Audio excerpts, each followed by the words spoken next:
Alright friend. Sit with this a moment. Let it breathe deep into your soul, because I'm not here to entertain you. I'm here to wake you up.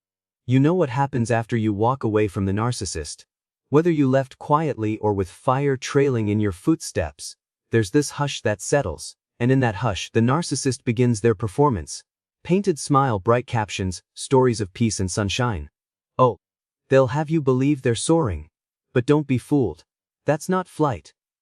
It's freefall in disguise. They'll parade around like they're whole, like you never mattered. But let me tell you something, behind those curated smiles is a silent screaming. Not the kind that echoes in ears, but the kind that burns in the bones. The kind that howls in the midnight hours when no one is watching. That, my friend, is the sound of a soul cracking. Because when you left, you didn't just take your shoes and your shadow. You took the mirror.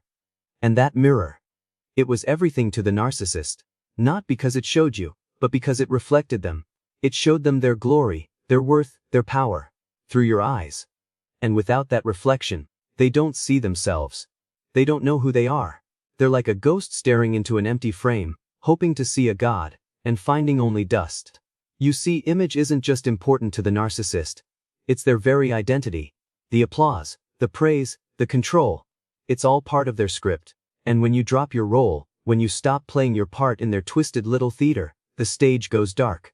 The curtains sag. And suddenly, they're standing there, spotlit by silence, reciting lines to an audience that left 3 acts ago. Now don't expect a breakdown. Not yet. They won't crumble in front of you. That's not their style. No, the narcissist fractures like a frozen lake, cracks under the surface, invisible, icy, but spreading, slow and sure. They whisper to themselves, "They'll come back." They always do. But every day you don't. Every sunrise you greet without them. It carves through their certainty like wind through stone. And let me be clear. Just because they go quiet doesn't mean there's peace. No, that silence is loud. It's thunder trapped in a jar. They scroll through your pictures at 2 a.m. They replay your last words like scripture. And in that holy silence, they wait. Not for love. Not for truth. But for power. Because that's what your absence stole: control. And when that silence doesn't bring you back, when your strength becomes the anthem they can't mute, oh, that's when the storm rolls in. Not with tears, but with fury. And don't expect fireworks. Sometimes the rage comes cold like steel. Sometimes petty, like shadows dancing behind you. But it will come. Because the narcissist never mourns love. They mourn dominion. And your silence, that isn't just a lack of sound. It's rebellion. It's mutiny against their kingdom of lies. To the narcissist, your peace is an act of war. And so they strike, not with swords but with shame. You were never enough. I've already replaced you. You're just angry. Words designed to wound. But here met, those jabs aren't about you. They're about them. About their desperate need to matter. To still be the god of a temple you've burned down. They might flash a new love before your eyes. Photos, full of glitter. Lauder painted in neon. But that's not a romance, it's a replacement mirror. A prop. Because the narcissist doesn't want a partner. They want a reflection. One that won't crack. And the tragedy. They don't want to be loved. They want to be worshipped. They don't want to heal. They want to reign. And they want it all without being truly known. Because being known, that would require truth. And truth terrifies the narcissist. So if you're sitting there, heart pounding, wondering, did I even matter? Let me say it plain. At the moment you stopped reflecting their illusion was the moment they saw their truth. And it shattered them. But don't go yet. Because this story ain't done. You think it's over. No. What comes next is the earthquake beneath the silence. The storm behind the eyes. The moment when their mask finally slips. And what's underneath isn't anger, it's fear. Not of you. But of the freedom you chose. Because in their twisted world, people don't leave. Not without being broken first. Not without crawling. And when you walk away with dignity, when you choose joy without looking back, it doesn't bruise their ego, it scorches it. Outwardly, they'll look composed, graceful even.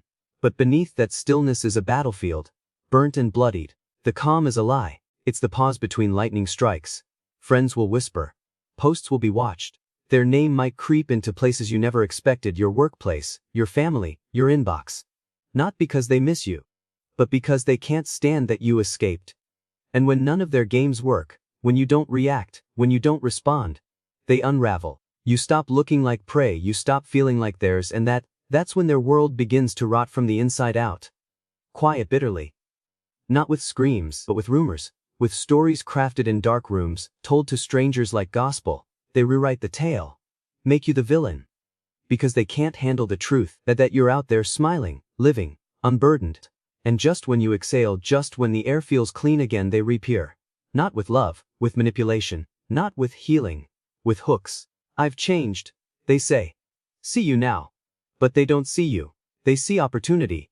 And if you let them in, if you open that door again, you won't find a new soul, you'll find the same chains, the same cage. Only now, lined with velvet. So I ask you, a soul to soul, will you step back into the prison you just escaped? Or will you keep walking, flames of freedom at your heels? You already did the hardest part. You left. Let that be your beginning. Let's get real for a moment. You've seen it. The show they put on, the curated smiles, the grand declarations, the "I've moved on" tour broadcast for all the world to witness. But here's the truth, friend, when someone is truly free, they don't need to shout it from rooftops. They just live it, quietly, steadily. Peace doesn't pose for pictures. And joy, real joy, it doesn't beg for applause. Every photo, every caption, every echo of laughter they push out into the world isn't coming from a place of healing. It's coming from a place of performance. And performance, that's always for someone else's benefit. You see, the narcissist isn't trying to convince the world they're fine. They're trying to convince themselves. And yet, here's the paradox that'll stop your breath. The louder they perform, the more it screams a simple, stunning truth. You mattered. Oh, they didn't crack because you were forgettable. They shattered because you were the first storm they couldn't tame. The first heart they couldn't rewrite.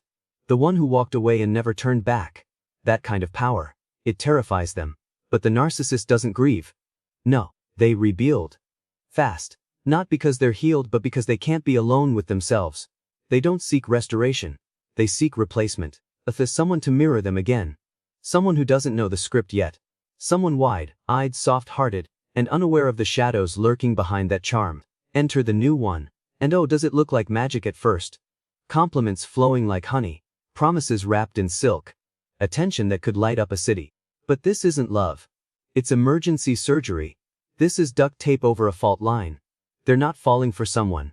They're running from the echo of you. And 'cause they're desperate, they speed up the script. Fast forward to forever moving in.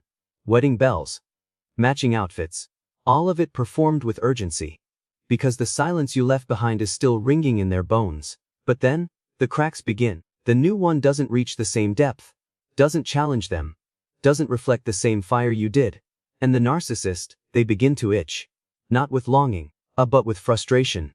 Because the ghost of you still lingers, and they can't outlove a memory that burns that bright. So what do? They shout louder. Soulmate. Finally happy. They flood the world with declarations so grand, it starts to feel like a cover-up. Because that's exactly what it is. But when the lights go out, when the house is still and the phones are down, that's when the truth creeps in. That's when the narcissist remembers. Not the one who adored the image, but the one who saw the cracks. The one who loved despite the mask. And they realize, no matter how many photos they post, they can't recreate that. That's when the unraveling begins. But don't be fooled by the quiet. This silence isn't serene. It's hollow. It's the moment the final mask slips, and there's no one left to applaud. The narcissist doesn't break with spectacle. They dissolve with silence. Because without you, without the reflection you gave them, they've lost their compass. Their structure. Their scaffolding. The stage is empty now, and the lights are cold. And they're left standing there, wondering who they are without the show. This is the moment they've feared all along. No more audience. No echo. No more mask. And now they face themselves. But they don't know what to do with that. Because the narcissist never learned how to grieve. They were never taught how to sit with pain and listen. All they know is how to escape. So the silence turns inward. The H turns sore, and they start clawing at anything that might numb the noise. Work, parties, numbness. Anything but truth. Because the truth says they lost something real. And they weren't ready for that. They don't spiral with fireworks. They fade. They drift. They begin to disappear. Slowly, subtly, the light behind their eyes dims. The performance begins to crack at the edges. And the world might still see smiles, but if you look closely, really look, you'll see it. The emptiness. Because the truth is, they don't miss you. Not exactly. They miss the feeling they had when you were near. The way you made them feel real, seen, whole. And now, They can't find that reflection in anyone else, because no one else looked at them with the same soul, deep recognition. So they scroll, they stalk, they remember, not with gratitude, but with hunger. And when even that doesn't bring you back, that's when the collapse comes full circle. Some go silent, some get their drowning. And this is where you must stand tall. This is where the guilt creeps in, the urge to reach out, to check in, to rescue. But hear me now, don't. Your silence is not cruelty, it's clarity. It's the only mirror left that reflects their truth. And while they may rage against it, deny it, try to break it, that reflection is sacred, because what you gave them was never a mask. It was a mirror. And only in silence will they ever see what's real. My God. Do you feel that? It's not the sound of rage, or even sorrow, it's the silence of revelation. The kind that comes not in storms, but in stillness. You may never see the narcissist fall apart. But hear me when I say, they are. Not with a bang, with a slow, steady collapse.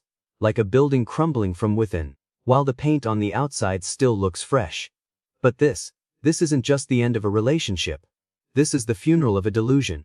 The moment their belief that they could shape you, break you, use you like a mirror, finally dies.